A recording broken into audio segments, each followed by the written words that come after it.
بسم اللہ الرحمن الرحیم۔ السلام علیکم ناظرین، میں طارق اسماعیل ساگر آپ کی خدمت میں کچھ تازہ گزارشات کے ساتھ۔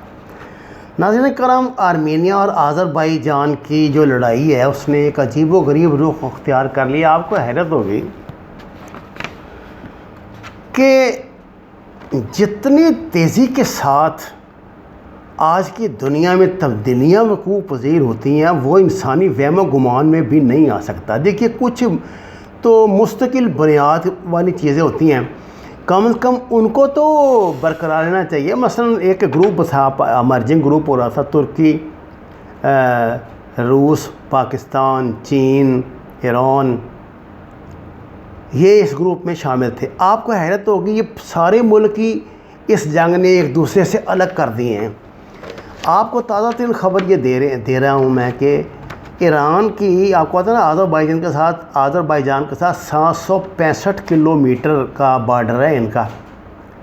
ایران نے جناب آذربائیجان کے بارڈر پہ 200 ٹینک بھیج دیے ہیں، اور یہ اتنی تیزی سے انہوں نے کارروائی کی کہ چکرا کے رکھ دیا آذربائیجان کو۔ اور یہ ٹینک ظاہر ہے انہوں نے آرمینیا کی مدد کے لیے بھیجے ہیں۔ سیٹلائٹ رپورٹس نے، جب یہ سیٹلائٹ نیوز اس طرح کی دنیا میں آئی تو حیران رہ گئی دنیا۔ اور دوسری بات، اسرائیل بہت کھر کے آذربائیجان کی حمایت میں آ گیا ہے۔ آپ دیکھیں نا، روس نے طیب اردگان کو پیغام پہنچا دیا کہ ہمارے صبر کو نہ زیادہ آزماؤ۔ روس، ترکی آ رہا تھا نا کھل کے، پاکستان بھی آ رہا تھا آذربائیجان کے لیے۔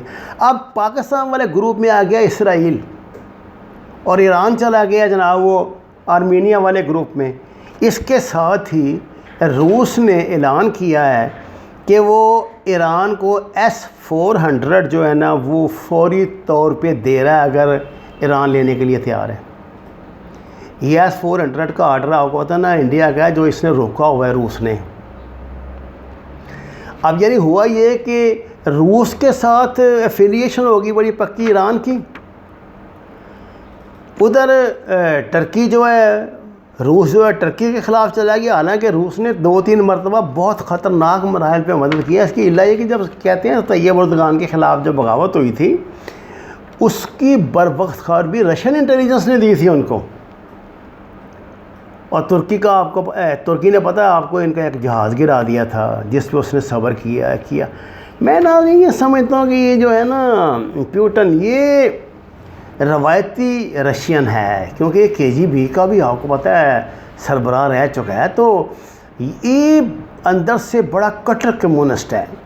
اور اس کے دماغ سے یہ بات ابھی تک نہیں نکلی کہ ماضی میں جو روس کی شان و شوکت تھی اس کو ایک خطرناک جہاد کے ذریعے، ایک تجربے کے ذریعے تباہ کیا گیا۔ اب وہ ملک تو اس کا ٹوٹ گیا، لیکن وہ ذہنی طور پہ اس نے اس حادثے یا سانے کو قبول نہیں کیا، اور وہ یہ چاہتا ہے، اور اس نے اس بات پہ بڑا سخت زور دیا کہ سینٹرل ایشیا میں کوئی دوسرا ملک مداخلت نہ کرے۔ وہ یہ چاہتا ہے کہ ان ممالک کے جو پہلے اس کے زیر تسلط تھے، ان کی اس پہ اس کی ابھی تک وہی چودراہٹ قائم رہے۔ اب جو یورپین، یہ جو اس کی پائپ لائن ہے تیل گیس والی آذربائیجان کی، یہ ٹرکی کے ذریعے دنیا کو سپلائی دے رہی ہے گیس کی، اور ٹرکی جو ہے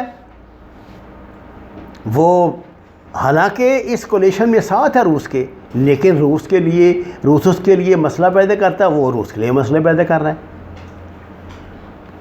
یہ جو اب نئے گروپ ایمرج ہو رہے ہیں، اس سے وہ جو ہمارا ایک تاثر تھا نا پہلے کہ اب یہ 5 ہم جو چائنا، روس، پاکستان، ایران اور ٹرکی مل کر جو بنا رہے تھے، یہ اب مجھے ٹوٹتا لفظ تو میں استعمال نہیں کروں گا، لیکن اس کی یہ خطرے میں ہے۔ اب بڑی خطرناک چال چلی ہے امریکہ نے۔ اچھا جی، اب ذرا آئیں انڈیا پہ۔ انڈیا نیچرلی، ابھی حالانکہ اس نے اپنا سٹانس بڑا عجیب و غریب، وہ کہتا نہیں ان کی صلح کرا دو، جیسے وہ منافقت کرتے ہیں، لیکن میں آپ کو بتا دوں انڈیا آرمینیا کی حمایت میں جائے گا، اس کو دو فائدے ہیں۔ ایک تو وہ روس اور ایران کا اعتماد دوبارہ حاصل کرے گا اور روس کو اپنے گروپ میں لے آئے گا، اور دوسرا نیچرلی وہ آرمینیا کا علیہ آذربائیجان کا تو نہیں ہے۔ اب سعودیوں کی یہ پوزیشن ہے کہ سعودی ہرگز اس گروپ میں نہیں جائیں گے جہاں پہ ایران ہے، نیچرلی وہ آذربائیجان کے والے گروپ میں جائیں گے جہاں پاکستان، اسرائیل اور ترکی موجود ہیں۔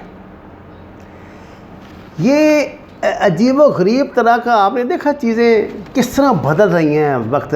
اب جتنے دنیا کے ممالک ہیں نا جی، وہ یہ گروپوں شروپوں پہ یقین نہیں رکھتے، وہ صرف اپنے مفادات پہ یقین رکھتے ہیں۔ یہ ایک ہم ہے، پاکستان ایک ایسا ملک ہے جس نے ابھی تک OIC کو بھی مسئلہ بنایا ہوا ہے، مسلمان ملکوں کو بھی بنایا ہوا ہے، ایسی کوئی بات نہیں۔ اب پوری دنیا جو ہے جی وہ اپنے ذاتی مفادات کا تحفظ کرتی ہے کہ ان کے ملک کو کس سے فائدہ ہو رہا ہے۔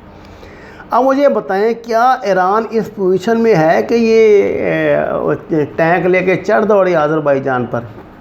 لیکن آپ ایران کے مزاج کو سمجھتی ہیں نا، یہ تو اچانک امریکہ پر بھی حملہ کر دیتے ہیں۔ یعنی جو امریکن انسٹالیشنز ہوتی ہیں ان پہ انہوں نے کتنے حملے کیے ہیں۔ یہ ان کا غصہ ہے یا ان کا وہ ماضی کا جو ہے کہ ان کی تربیت، یہ لڑنے مرنے سے نہیں ڈرتے۔ اگر انہوں نے یہ دیکھا کہ اس سے ایران کو بہت زیادہ فوائد حاصل ہو رہے ہیں اور امریکی مفادات کو نقصان پہنچ رہا ہے، تو سوال ہی پیدا نہیں ہوتا یہ ایک لمحے کی غفلت کریں گے، بھلے ملک تباہ ہو جائے، اکانومی ان کی تباہ ہو جائے۔ میں تو حیران ہوں ان کے پاس اتنے ٹینک کہاں سے آ گئے جو یہ لے کے چلے گئے ہیں۔ اور یہ سنا کہ بلکہ سنا کیا، میں آپ کو بتاتا ہوں کہ جو پڑھنے میں آ رہا ہے، جو دیکھنے میں آ رہا ہے، وہ یہ کہ روس تو ان کی پشت پناہی کر رہا ہے اس معاملے میں، اور خود روس جو ہے وہ ابھی میسج دے رہا ہے اس کو بھی، آذربائیجان کو بھی، اس کو بھی، روس کو بھی، ترکی کو بھی۔ اچھا، اب جو اس کی پائپ لائن گزر رہی ہے نا گیس والی، اس کی آذربائیجان کی جو یورپ میں جا رہی ہے، اس پہ بھی روس کو بڑا اعتراض ہے۔ وہ کہتا ہے کہ جو اس کا کوٹہ ہے وہ میرے حساب سے مقرر ہو کہ یہ میرے زیر اثر رہے، لیکن آذربائیجان جو ہے اس کا جھکاؤ ترکی کی طرف ہے اور یورپ کی طرف ہے، اور یورپی ممالک اس وقت دوگلا کردار ادا کر رہے ہیں۔ ایک طرف تو آرمینیا کا قدیم چرچ ہے، کرسچینٹی ہے ان کا مذہبی معاملہ ہے، اور اس سے وہ درگزر نہیں کر سکتے، اس لیے وہ آرمینیا کو مدد کرنا چاہتے ہیں، اور وہ یہ بھی چاہتے ہیں کہ یہ گیس کی سپلائی بھی متاثر نہ ہو۔ یعنی یہ بڑے الجھا دینے والی جو ہے نا صورتحال پیدا ہو گئی ہے۔ اب یہ صورتحال کب نپٹے گی؟ یہ تب نپٹے گی جب امریکہ، روس، چین اس گیم میں ابھی نہیں آیا۔ عین ممکن ہے کہ چین کو بھی بادل نخواستہ اس گیم میں گھسیٹ لیا جائے۔ سیدھی جنگ ہے، پھر تو سیدھی جنگ ہے نا، اور تو اس کے علاوہ کیا ہو سکتا ہے؟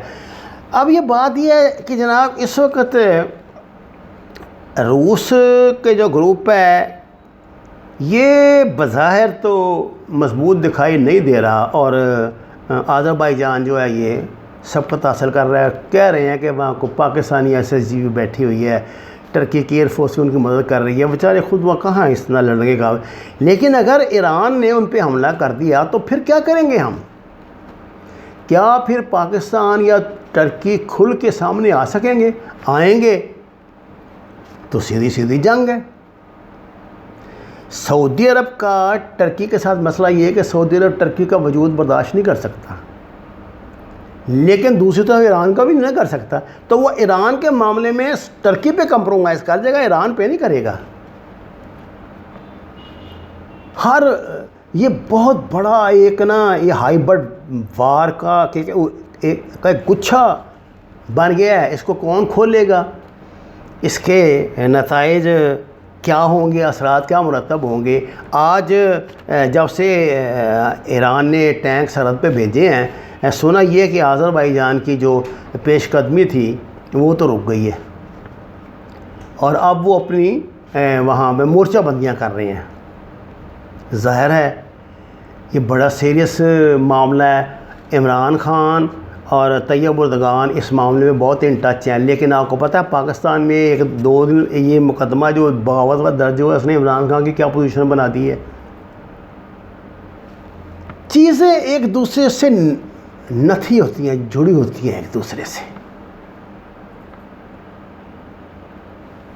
بہترین جو مواقع ہوتے ہیں وہ سفارتکاری میں میسر آتے ہیں.